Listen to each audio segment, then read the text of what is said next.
The truth about romance in history isn't a headline you'll find in old ledgers. It's a whisper tucked between the pages of letters. The tremor in a voice caught between the lines. And the small acts of courage people kept hidden from the public gaze.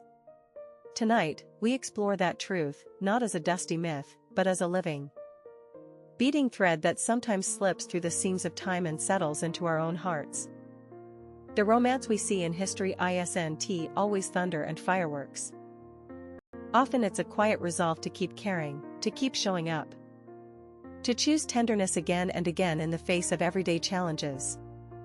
It's about two people learning to hold on when the world says let go. In the earliest days, love wore many disguises. A seamstress in a bustling market town stitched more than cloth. She stitched stories into the hems of garments, letting a secret message travel from her hands to a scribe who collected them in a hidden notebook. Their exchange was not grand at first, just a fingertip brushing a parchment, a glance that lingered a moment longer than etiquette allowed. Yet those tiny, deliberate gestures grew into a language of patience, of believing that someone else could see the unspoken parts of you and still choose you fully. The scribe did not move in silence. He kept the seamstress's letters in a locked chest. But he also wrote back in ink that refused to dry quickly, a pledge that he would wait as long as it took for the right moment to speak aloud what lay between them. History often pitted the lovers who could not be seen. But here we see a different truth. Visibility isn't the only measure of romance. Persistence, honesty, and tiny acts of care create the very ground on which love can stand when the weather turns cruel. Across centuries, the shape of romance shifts. Yet the heartbeat remains recognizable. In a medieval town square, a healer and a craftsman found each other while tending to strangers who came with wounds that ran deeper than skin. They learned to speak in the language of small favors, a cup of warm broth for a grieving widow, a whispered word of encouragement to a frightened child, a stubborn lamp brought back to life by a patient hand. Their love didn't explode in a dramatic confession. It grew from a shared sense of responsibility, a belief that a city's healing would be stronger if two people believed in it together. Love in history often travels through doors you didn't even know existed. A woman who stitched maps for sailors and a cartographer who sketched coastlines on margins of prayer books found a map inside each other as silence. The map wasn't about geography. It was about trust, the willingness to chart a course through storms, to navigate by the light of one another as steadiness. They learned to speak with practical language, finances, homes, and the fragile economies that made romance risky. In their shared risk, they discovered a tenderness that could hold through famine, war, or farewells that stretched longer than memory. In the Renaissance, a young apprentice and a mistress of letters found that romance could be a rebellion against a world that expected them to fit into neat, predetermined roles. They traded confidences in the quiet between shifts, when the workshop smelled of ink and oil and possibility. Their dialogue wasn't loud because it didn't need to be. Each line carried the weight of an agreed vow, to learn, to listen, to protect the person's right to dream in their own voice. And the romance didn't erase the social gravity around them, it redirected it. They used their bond to expand what counted as safe, as possible, as brave. History does not erase heartbreak, it records its endurance. There were lovers separated by miles and codes of caste who found a way to keep a promise by letters that traveled under doors, hidden in book bindings, or disguised as ordinary receipts. A sailor wrote to a seamstress from a port where the sea held memories of other days, and he mailed his longing in a bottle's message within a bottle's cork, an image that feels almost impossible until you realize how often love makes the impossible feel necessary. The waiting, the counting of days, the careful reassembly of hopes, these factions of romance are the true alchemy of history, turning separation into a forge where patience becomes a kind of power. Even the grand, glossy milestones of history reveal a humbler, more intimate truth when we look closely. That romance survives because it refuses to be defined by the loud moments alone. It is a tender, stubborn persistence that learns to hear the other person's voice again after a long absence, to forgive a moment of pride, to pretend the ordinary days aren't sacred. A pair in a village cloister learned this in the simplest of ways.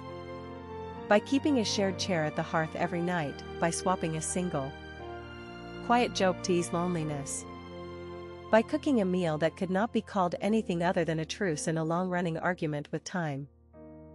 As centuries turned, so did the rooms of love.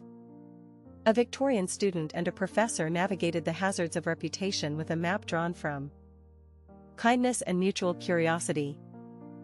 They did not pretend to be flawless, they admitted fear, admitted longing, admitted that they were still learning how to be together, even as the world pressed in with its judgments. And in that admission lay a stubborn bravery. To grow with another person means choosing to grow beyond your own ego. To let the other person have a larger share of the light. In their letters, the rhythm of everyday life, grading papers, teaching apprentices, standing in the rain for a moment to catch a glimpse of the other across a crowded street became the very architecture of their devotion. The truth about romance in history doesn't pretend romance is easy. It recognizes the days when care requires more courage than passion. When a phone call cannot arrive fast enough. When a family decision could tilt a future away from the one you hoped to share. It also teaches us that the most enduring romance is built not on perfection but on recommitment. The choice to try again after a quarrel. The willingness to meet in the middle, the habit of saying, I'm here, I'm listening, I'm staying. In that steady space, love becomes a form of resilience. A gentle revolution that redefines what is possible for a life shared with another. Today, I'm not telling you a single story as if it were a locked treasure. I'm inviting you to listen for the universal chorus that stitches every era together. The moment when someone chooses the other person's happiness as a compass.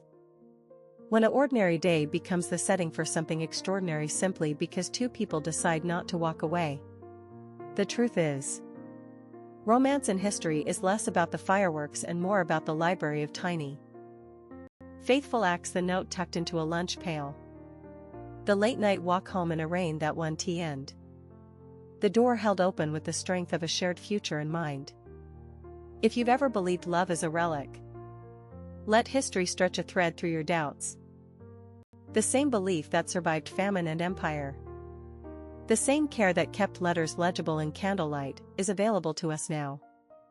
The same curiosity that urged a scribe to copy a confession twice, to make sure the words would not vanish, is alive in us when we choose to be present with another person in their most ordinary moments. The truth about romance in history is not a single verdict. It is a chorus of small judgments, to show up, to listen, to forgive, to renew, to hope. And so we return to the present with a gentle, hopeful frame. Love isn't something you stumble upon in a pageant of grand gestures. It's something you tend in the quiet corners of daily life. It's a decision to weather the small storms of time.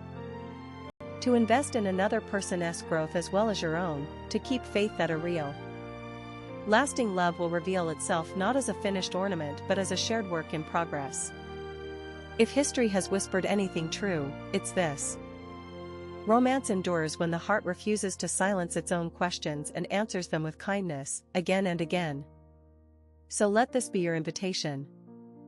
Whether you're 16 or 60, to look at the history around you with new eyes. Notice the tenderness that survives the pressure of circumstance. Notice the stories that were never told aloud but carried in the bodies that moved through them, the hands that held, the mouths that apologized, the stubborn will to stay.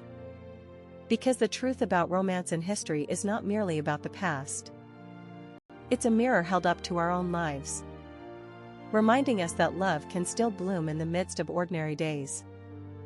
And that a hopeful ending is not a fairy tale, but a choice we make again and again.